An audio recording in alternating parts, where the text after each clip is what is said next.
on here. All right. So let's see. Let's just back up a little bit, and I just want to review where was my notes here. All right. We're trying to understand whose opinion was in the Mishnah that stated everyone is fit to read the Megillah for others to absolve their obligation, except for a deaf person, a cognitively impaired person, and a child. Now, Rabbi Yehuda disagreed in the Mishnah and said a child was fit.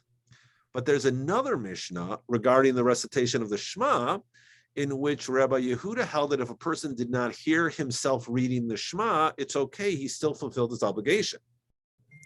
So it's possible that Rabbi Yehuda may have also agreed that, or may have also been lenient regarding a deaf person reading the Megillah. And therefore, that's where we are right now. Oh, I didn't show let me share the screen here. Share screen. Desktop 2. Okay. So the Gemara answers, actually, Leolam Rabbi Yehuda, that you can say that Rabbi Yehuda, oh wait, we didn't get to did we also do the Truma thing last week? Oh, wait, there's a little bit more background here. Let's go back here. So, okay, so that was the Shema. Oh gosh, where's the beginning? Let's start here. Oh, here it is. No. Here's the new piece of information that we got at the end of last week. That it said Rabbi Yehuda, the son of Rabbi Shimon ben Pazi, brought in a different baraita, that a deaf person who can speak but cannot hear may set aside truma, even ab initio from the beginning. Lechatchila is the term in Hebrew, and there's no problem with him. Basically, there's no problem with a person who's deaf can set aside truma, even though obviously a deaf person can't hear themselves reciting the blessing over truma. Now, whose opinion is it? If you say it's Rabbi Yehuda, then we're making the assumption here, let's see, with the opinion that cannot be, as you've already established, Rabbi Yehuda maintains that if one recites something and does not hear it after the fact, it's okay, but not ab initio, not from the beginning, not lechatchila. So we're confused here. Rabbi Yehuda said that after the fact, it's okay, but not from the start. And if you say it's in accordance with the opinion of Rabbi Yossi, that's more difficult, because he said that after the fact, if a deaf person were to say if a deaf person were to read the Megillah, if a deaf person were to recite, not a deaf person, but any person who couldn't hear themselves say the Shema, it's not okay. So who could it be? So now we've got, no, it's rather what then do you propose to say that this baraita about Truma is in accordance with Rabbi Yehuda, and that Rabbi Yehuda does permit a deaf person to read even lechatchila, whereas Rabbi Yossi would disqualify him after the fact. But then, now we've got a third baraita about people reciting something but not hearing it. What about Birkat Hamazon, the grace after meals? The baraita taught that a person should not recite the grace after meals in his heart, meaning inaudibly, that he can't hear it. But if he did recite it after the fact, it's okay. Now, in that case, it's because we've on the table right now, we've got the idea that we're suggesting that Rabbi Yehuda is now permitting people to recite certain blessings, maybe the Megillah, lechatchila, even if you can't hear it.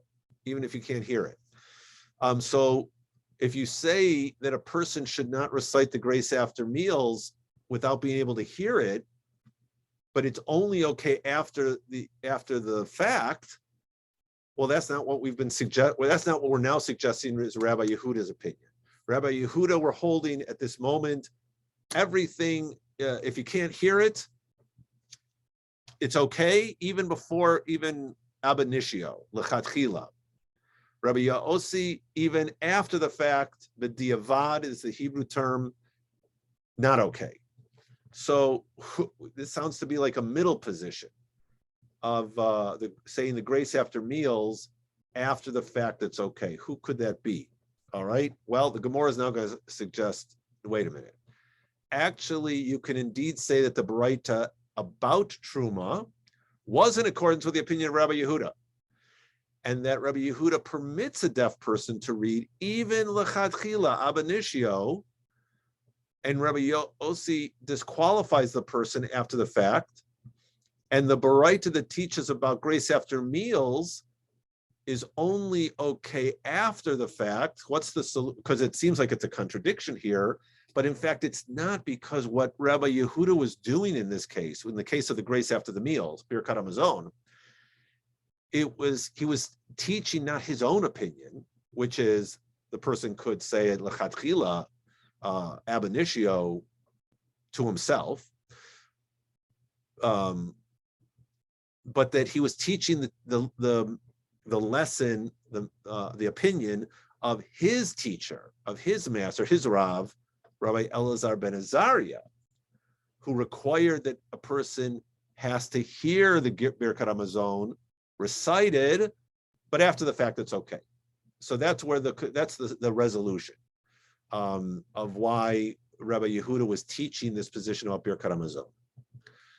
And here we have it, as it is taught in a Baraita. The Tanya, Rabbi Yehuda Omer Mishum Rabbi Elazar ben Azariah. He said it in the name of Rabbi Elazar ben Azariah. On this, here's a new piece of information. It's not talking about the Birkat Hamazon per se, it's about the Shema. One who recites the Shema must make it audible to his ears. This is Rabbi Elazar ben Azariah's opinion, because it says, "Hear, O Israel, the Lord our God, the Lord is one." Indicating you should allow your ears to hear the words you are expressing with your mouth. Rabbi Meir disagrees and says that this is not necessary, as it is also stated, "And these words which I command you this day shall be in your heart," indicating these words, the words of the Shema, go after the intent of the heart, as it's not necessary to pronounce them aloud. So now we see that we see that according to Rabbi Elazar ben Azariah, as cited by Rabbi Yehuda, the words must be audible lechatchila. But you see here, we've got Rabbi Meir has a different opinion. So now here's our second solution. So the first solution that's now we're at on the table is Rabbi Yehuda says everything lechatchila, you can, whether you can hear it or not, yourself recite it. Shema, Truma, Birkat Hamazon, Megillah. We're going to assume that Rabbi Yehuda holds lechatchila ab initio. You don't even need to hear it with your ears. You can recite it to yourself.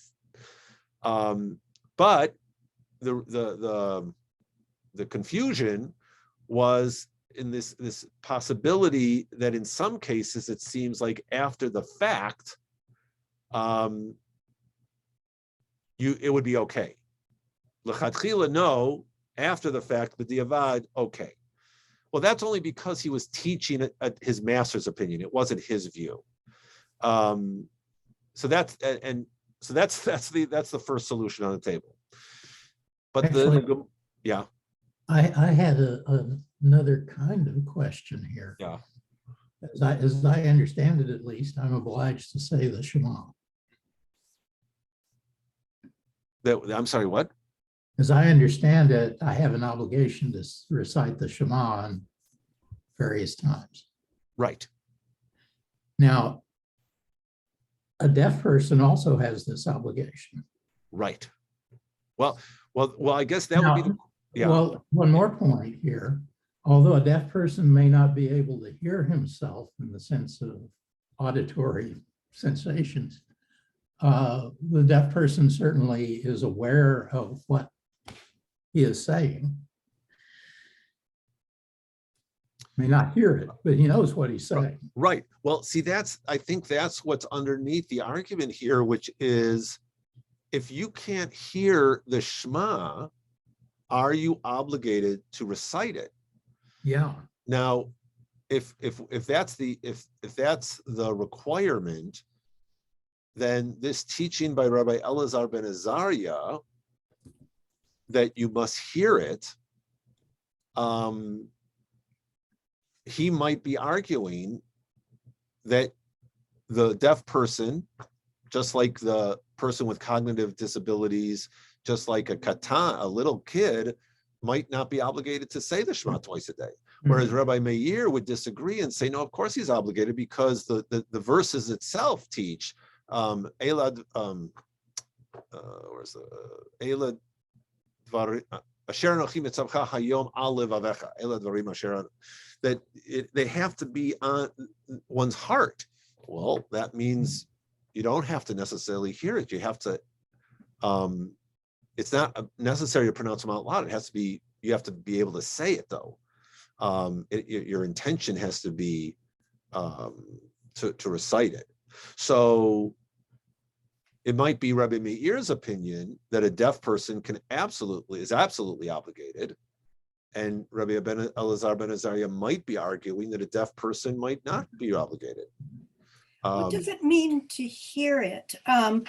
If a deaf person makes their own sound, but another person cannot discern that this is the Shema, what is that? Yeah, that's a good, right. So I think we're talking about here a person who is,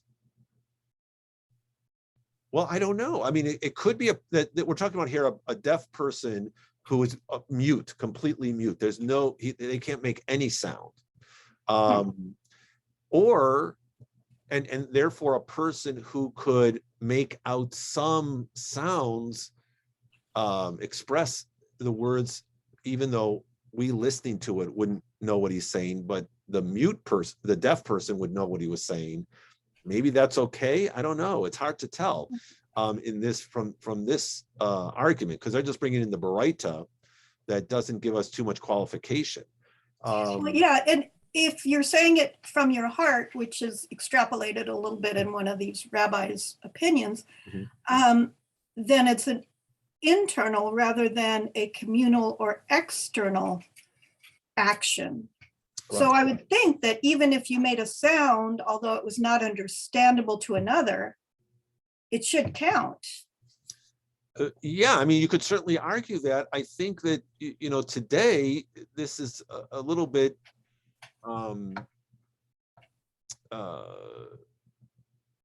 point is moot, because I don't know if anybody holds that a deaf person, see, part of the problem is assumptions they're making about deaf people, especially deaf mute, that if they can't hear and they have trouble speaking, even if they can make a sound, that there's an assumption that they're also cognitively impaired.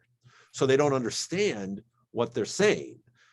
We know today that that's not true. In fact, as I think I mentioned last week, I mean, even in the Orthodox community, at least here in town, when Rabbi Gettinger, I think, made it pretty clear to me once that the understanding is that even a person with Down syndrome, who years ago would have been considered this cognitively impaired person, can participate, can be counted in the minyan, because we know that that cognitive impairment, whatever the limitations for the Down syndrome person, that they're really not that. They understand what's going on.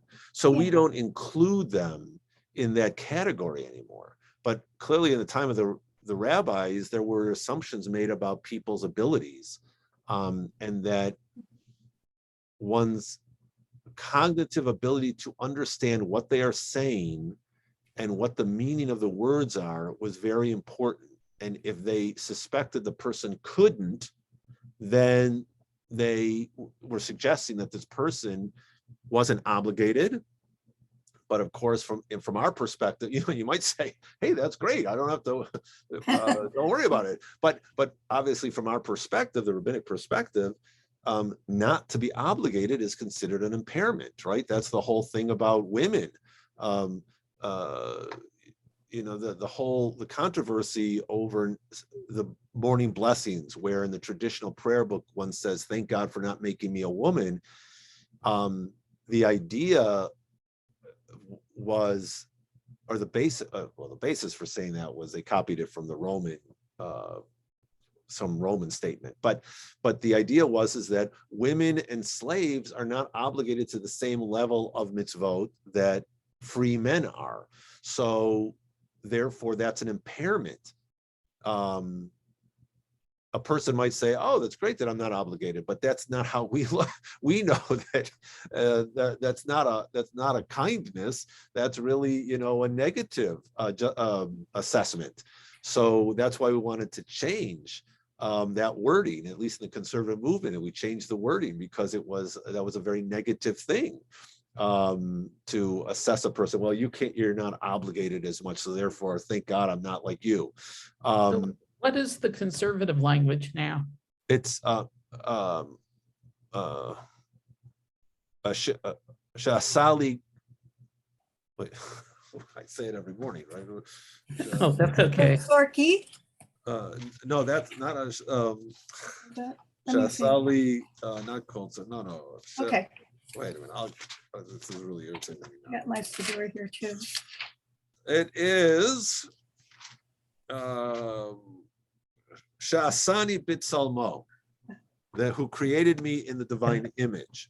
And so, but since the verse is that both men and women were created in the divine image, it's Yeah. much more accurate. Yeah, we have that Yeah, too, or we have So- B'Tselem Elohim or Right. something. right. So I have another quick question. I hope to get us back on track, but that's right.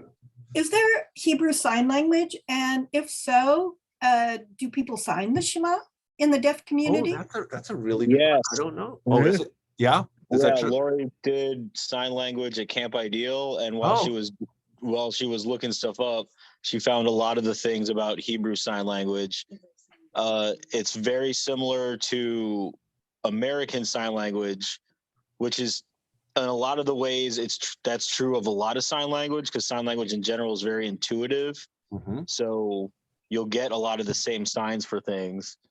But the alphabet is actually very similar. W is actually a shin. There's two extra letters, like there's one for Sadi that's and another one for Het Mm. that are different than American Sign Language. But they just, what was that, last year? Last year, a woman, it's the first deaf person, I think, in general, much less a deaf woman, who was in the Knesset. And she signed her Oh, opening speech and had a translator there to say it in oh, that's Hebrew very as well. cool. That's very Oh, cool. that's cool. Yeah, we should mention that just recently, Rabbi in Chicago, Rabbi Doug, and of course his name escapes me at this moment, passed away years and years ago when I was, I think, still in high school. He actually started a rabbinical school, and he started a congregation first. I think eventually they had a rabbinical school, but he started a congregation for the deaf. He was not deaf, but he started a congregation for the deaf, and just recently he passed away. But very important. So clearly they do. Deaf You know, people do we have a- streamed a service, Friday evening service a week ago, congregation in California, and for Jewish, they did various things for Jewish Disability Month. It was a family service with kids in this from their religious school, and it included some group, I'm not sure, not terribly old, signing the Shema. I mean, just the one sentence, but Very nice, very nice. All right, well, let's go back. Well, here's our second solution. Thanks to the previous Baraita that we just had about the Shema, here's the second solution from the Gemara. Now that you've arrived at this point and cited this Baraita about the Shema and Rabbi Meir, we've got a new possible way to arrange these rabbinic opinions. You can hold a filu tema Rabbi Yehuda ki Rabbi Sevirle, that he actually holds like Rabbi Elazar ben Azariah, that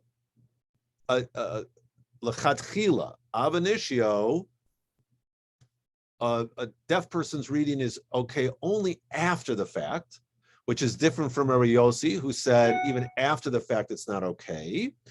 And that Rabbi Meir is the one who holds a third opinion, which is the most, I guess you'd call it liberal view, which is that, as Steinsaltz writes here, everything depends on the intent of one's heart, and that it's not necessary to pronounce words audibly, even ab initio lechatchila.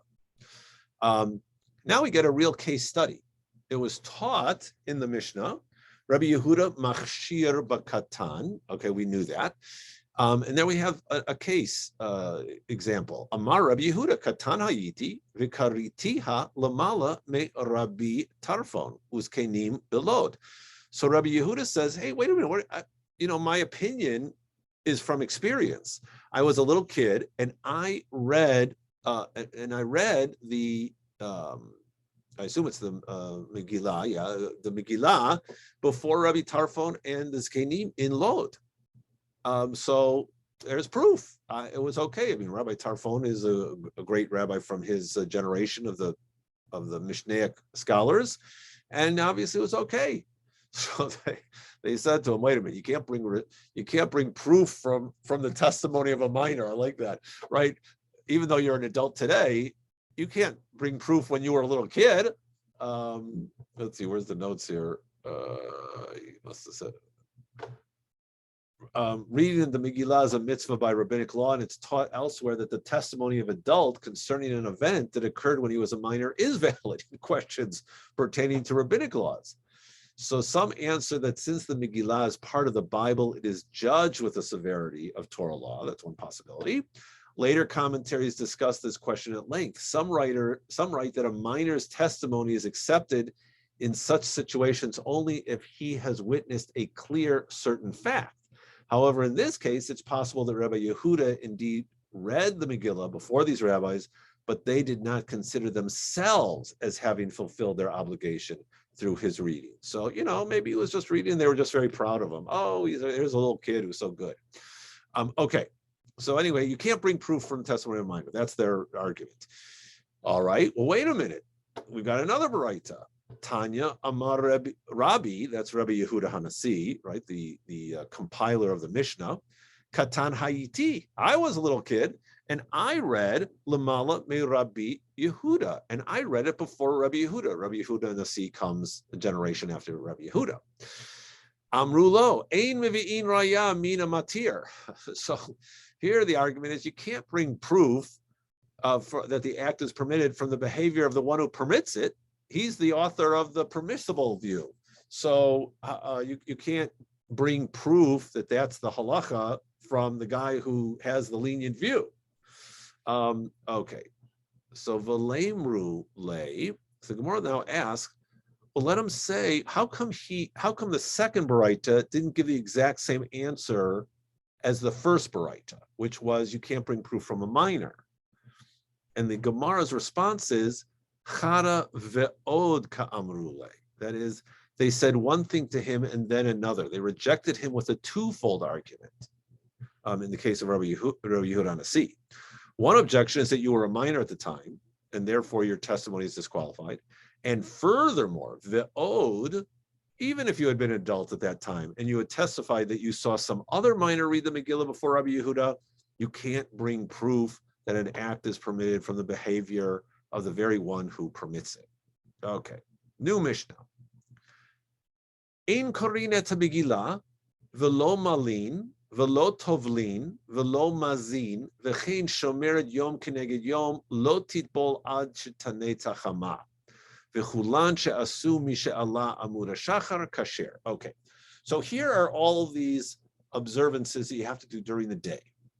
One may not read the Megillah, nor perform a circumcision, nor immerse oneself in a ritual bath, nor sprinkle water of purification to purify people and objects that had contracted ritual impurity through contact with the corpse until after sunrise. You have to wait until, the term here is Neitzachama, which literally is the glimmer of the sun. The root of nates is from horticulture, the bloom. It's something that's blooming. So it's the bloom. It's right when you see the the sun just coming over the horizon. So that's the beginning of, obviously, of daybreak. That's Yom. But in all of these cases that we said Yom, that Yom is when the sun is coming up, just that first glimmer of the sun over the horizon. You know what? At Amud HaShachar, it's still okay. That's still considered daytime. The Amud HaShachar is, the sun hasn't come up yet, but maybe I think it's literally about an hour, up to an hour before the sun comes over the horizon, you can see it getting lighter in the eastern skies, and that's what we call Amud HaShachar, or sometimes it's referred to as Alot HaShachar. Alot HaShachar, I think, is the name of the star that you can make out as the sun. It's still dark out, but it's getting lighter. You can still see that star. So it's either Amud HaShachar or Alot HaShachar is this, he's calling it here daybreak, but it's that early morning lightning of the sky. So now the Gemara asks, well, where did you get this idea? Where do we learn this? Minalan. De Amar Kra v'hayamima elaniz karim v'na'asim. This is from the book, the verse in Esther, that these days should be remembered and kept. The word days indicates day, but not night. Now this is a problem because we just had a discussion about reading the Megillah at night. And this seems to be a refutation of Rabbi Yehoshua ben Levi's opinion, because Rabbi Yehoshua ben Levi said a person is obligated to read the Megillah, chayav adam likrot et Megillah balayla v'lishnota bayom, and to then read it again during the day. And the answer is no, because we're only talking about daytime stuff right now. We're not talking about nighttime. There's no proof from here as when the Mishnah teaches that the Megillah may be read only during the day. It's sort of talking about daytime readings.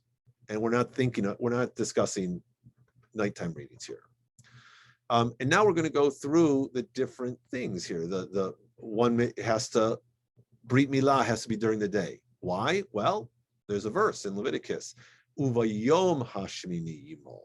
Okay, so there's proof that it's a daytime mitzvah. And the other one, V'lo tovlim v'lo mazin. You don't immerse oneself in a ritual bath or sprinkle waters of purification until after sunrise. Dichtiv v'hizah hatahor al hatamei. This too is derived from the verse, and the pure person shall sprinkle upon the impure on the third day and the seventh day. So we've got the word day. And immersion, that was sprinkling of the waters of the Parah Adumah, the purification waters. But since immersion is likened to sprinkling, as it too is mentioned in the verse, and bathe himself in water, so that whatever is invalid with respect to sprinkling is also invalid with respect to immersion. Okay, what about this Yom B'Yomo thing? All right, so a woman who observes a day for a day may not immerse herself until the sun has risen. The Gemara asks us, it's obvious. What's different about a woman who observes day for day who must immerse herself in a ritual bath from all the others who are obligated to immerse themselves? So here, let's just take a little, wait, I think that I had, Rabbi Joshua Culp was pretty good about this. Here he said, okay, this is what he wrote. This long section answers one relatively straightforward question. Why did the Mishnah have to specify that a woman who's counting one day for each day in which she saw abnormal genital discharge called zivah has to immerse during the day? Right. So this is not during the woman's menstrual period, but it's in those clean days when she's not menstruating and she sees something, some kind of a discharge. Then it's called, you count day by day. You wait every day. You look to see if it shows up the second day or the third day. So all people who immerse must do so during the day, as the Mishnah specifically said. So the answer is, why did we have to teach this unique case? Is that there are some who do immerse during the day, like a man who has a seminal discharge, and similarly a man who had an abnormal genital discharge during the day. These people immerse during the day, but that night they are considered to be in a state of purity. There's no counting. They don't have to count. They have this discharge. They go into the mikvah. At the end of that day, when night comes, they're now in a state of ritual purity. But a woman who's had a genital discharge must count one clean day for every impure day. So if she saw this discharge during her clean days, she has to wait a full day, and she can't immerse the same day that she had the discharge. So you might have thought that she could count the night as the day without discharge. Therefore, it comes to teach you that she must count a full day of cleanness and only then immerse. So let's skip all this part. That's basically what they're trying to explain. That they're trying to teach a separate rule, which is she has to count a whole day of no discharge, then goes to mikvah in the next day. She can't count if she doesn't see the discharge the next day. She can't go into the mikvah and then that night she's fine. She's got to wait till the next day, then go into the mikvah, immerse herself, and wait that whole day. Okay, and with regards, let's go to the next part. V'chulan she'asu misha'ala amud hashachar kasher. Minaha mile. From where does this matter derived? Why is Amud HaShachar considered? And Rava says it's because of the verse in the creation story. God called the light or day, to which was, that means as soon as light started showing up, that's considered day. La meir uva kara'o yom. To that which was lightening, meir, lightening up, God called the day. Now, if that's so, Ella me'ata v'lachoshech kara laila. It says, and darkness, it was called night. So does that mean when it starts to get dark, the sun starts going down, dusk, it's not completely dark, but the sun is going down beyond the horizon, there's still light outside, and does that mean we can call that nighttime? And the answer, but that's not what we usually consider Seta Kochavim, the time when the stars come out, right? That's what we call. We don't. Shabbat does not officially end when the sun goes down. It ends when we can see, the three stars at night. So how come how come daytime is not parallel to, or dusk, daybreak is not parallel to dusk? So Rabbi Zera says we derive the halacha from here. There's a verse in Nehemiah where it says, "Va'anachnu osim b'malacha," we labored, so we labored in the work. V'chetziam machazikim baramatayim me'alot hashachar ad seta kochavim. And what was the laboring time? From rising of the morning till the stars appeared at night. So those two periods of time, Seta Kochavim is darkness, when the stars come out, and Alot HaShachar, same as Amud HaShachar, when it lightens, when the day was lightening, or not the day was, well, it was getting lighter in the sky, I guess is how you might translate it. That's the period. And then and the next verse states, so that in the night they may be a guard to us and labor in the day. So this demonstrates that this daytime, that's the period of daytime, from Alot HaShachar to Tzeta Kochavim. The lightning in the sky to stars coming out. That whole period of time is considered daytime.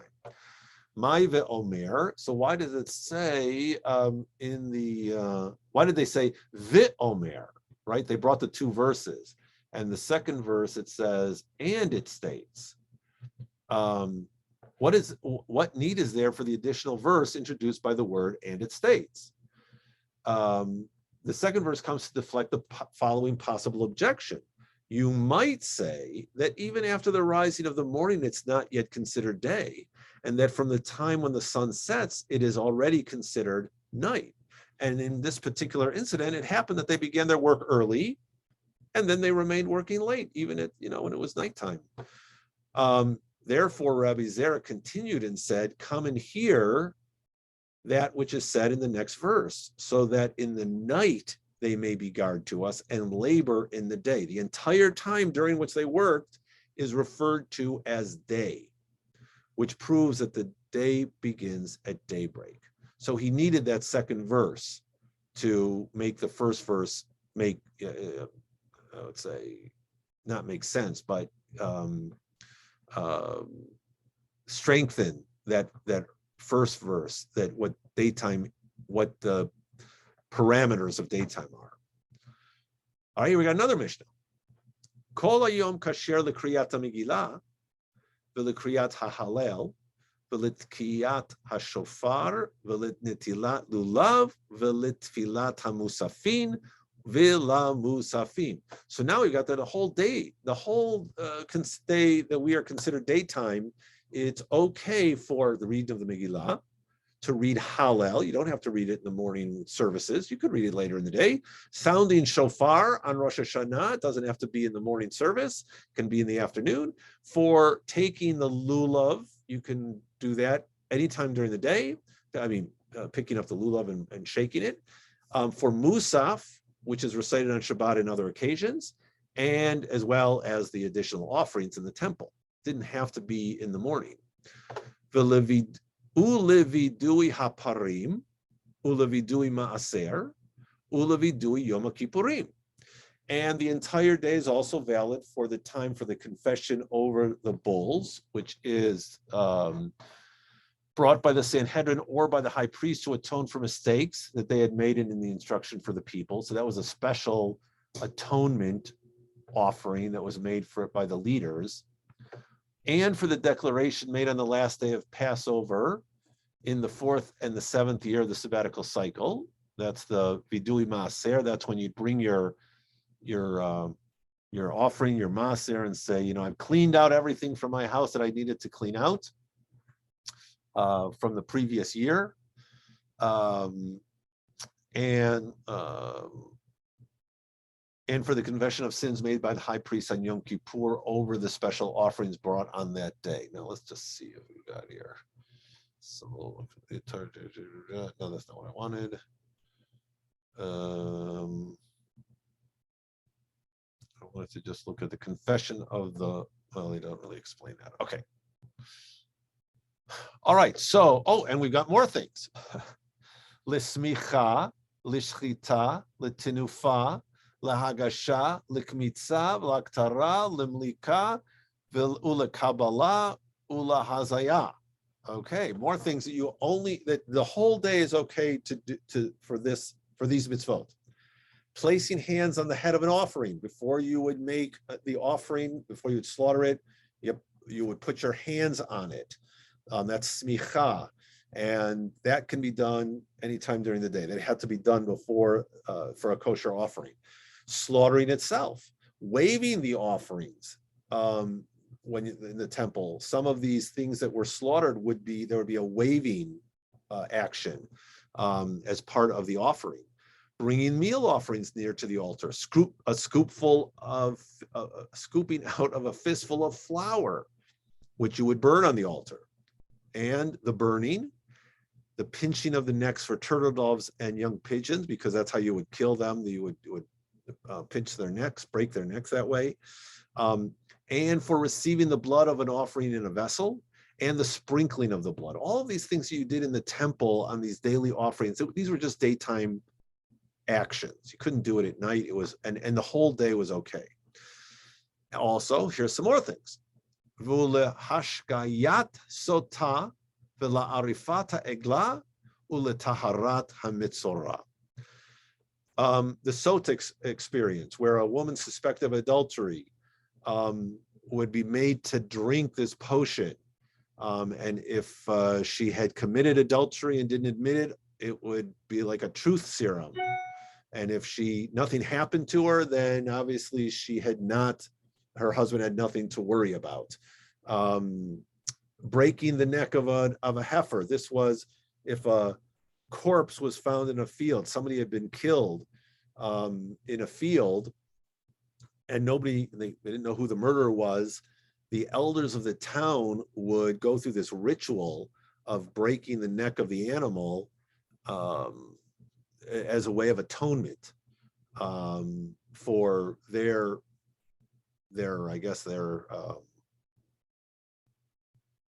covert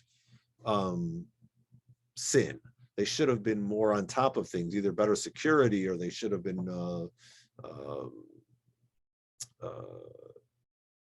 walking with the person to make sure he was safe.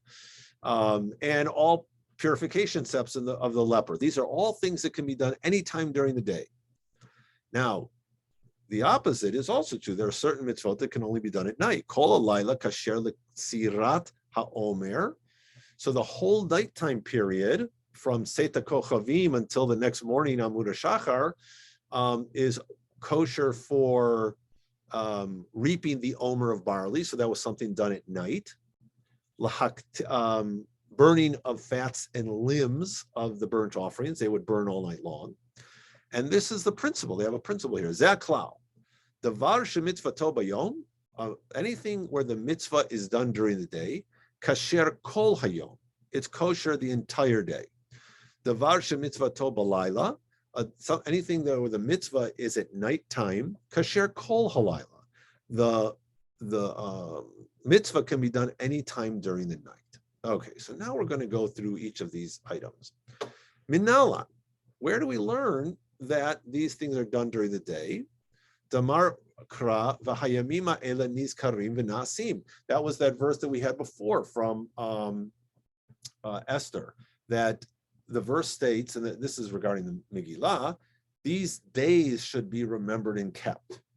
So therefore we can do this during the entire day. How about Hallel, the Kriyat Hallel, Dichtiv mimizrach shemesh ad mivo'o. That's the verse in Psalms, one of the opening verses, Psalm 113. It says, from the rising of the sun to its setting, the Lord's name is to be praised. Now, Rabbi Yossi had a different verse from the end of the Psalms. Zeh hayom asa Adonai. This is the day that the Lord has made.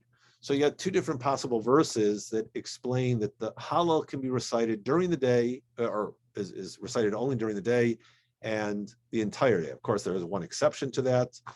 Pesach, we recite Hallel in the evening.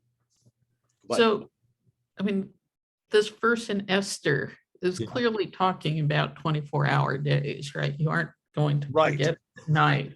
right, So they're taking great liberty in exactly. interpretation of the word yom. Okay, that's Right, what it'll exactly. Yeah, there's the biblical texts are not that, I mean, sometimes it's very clear.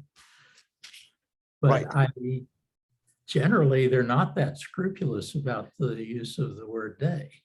Right. Well, in this case, yeah, but see, they're searching for.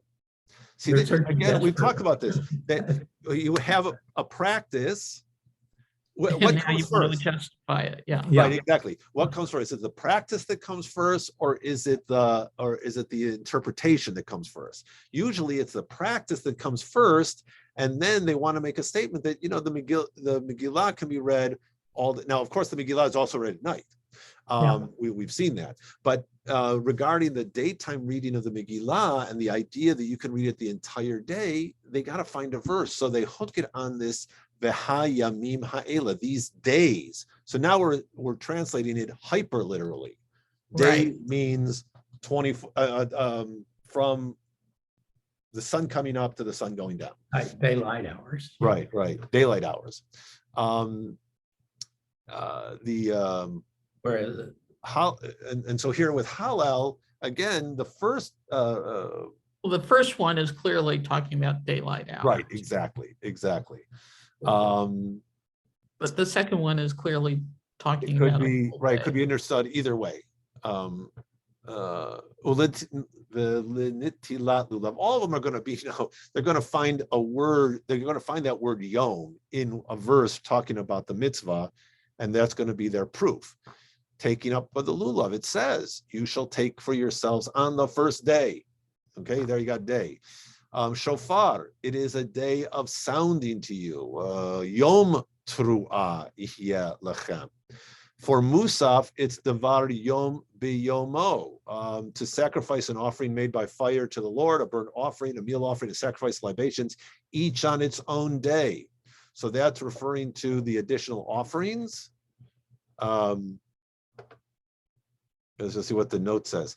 As the time for additional offerings is after the daily morning offering until the daily afternoon offering, its time is not the entire day. So one answer is that theoretically its time is the entire day, but there are external factors that limit the application of this extended time frame.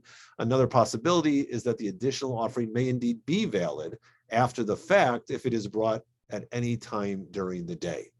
So again, you have a statement, you have a rule in place, and then you have other halachot that seem to contradict it, and you resolve it by saying, well, we've got a qualification here. And so that's tefillat. So first of all, the Musaf offerings, this is according to the verse in Numbers, but the tefillah of no, I'm sorry, it's in Leviticus, is the discussion of Musaf offerings in the temple. The prayer that we recite of Musaf is therefore comparable to the offerings that were made in the temple. What about this vidui of parim? So here it's derived by way of a verbal analogy, gezerah shavah, it's called. You have the term kapara in two different contexts. First one, and both having to do with atonement, but the one verse is referring to Yom Kippur. Aaron shall present the bull of the sin offering that is his and atone for himself and for his household. The verse speaks of atonement achieved through words. That is, the atonement here is not referring to the sacrifice of offering and the sprinkling of blood, but rather to atonement achieved through the confession. And that atonement is only done during the day. For on that day, God atones for you.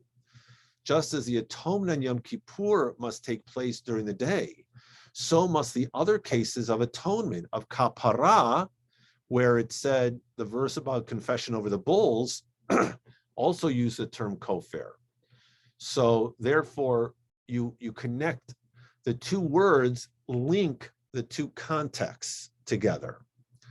And with vidui ma'aser, dichtiv amarta lifnei Adonai Elohecha bi'arti hakodesh min habayit usamichle, and right after the verse talking about the declaration that the person makes, that I've removed all of the sacred things out of my house. Hayom hazeh Adonai Elohecha mitzavcha. This day, the Lord your God has commanded you to do. So again, you have a verse connecting the action of the confession to daytime. What about smicha and shchita? Why is that daytime? Well, it's written, and he shall lay his hand upon the head of the offering and slaughter it, comparing the laying of hands to slaughtering. And regarding slaughtering, again, we've got a verse. It says, Bayom ziv chachem, on the day that you slaughter, meaning during the day and not at night. And for waving, tenufa, which is the action, again, you take some of the parts that you've slaughtered and it's waved by the priest and the person bringing the offering. Again, it's written B'yom hanifachem et haomer. Now, there it's talking about the omer offering, but you've got the word hanifachem, which is to wave. So all wave offerings are now understood to be daytime actions. Hagasha, again, we're bringing the meal offering near the altar. The itkash l'tinufa. It's connected to this verse we just had about tinufa. Dichtiv, of course, it's written. V'lekacha kohen miyada isha et minchat hakinaot v'henif v'hikriv. The priest shall take the meal offering. Now here we're talking about the specifically the case is the sotah case again, but it is a meal offering. It's the meal offering of jealousy from the woman's hand, and shall wave the offering before the Lord and sacrifice it upon the altar. The words sacrifice it are referring to bringing the offering near the altar. When we get to the scooping out of a fistful, the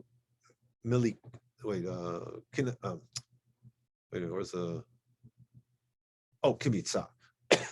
But milika, which is the pinching or the snapping off of the head of the bird offering, and the kimitza, which is the grain offering, a fistful of grain offering, and the haktara ulahazaya, and the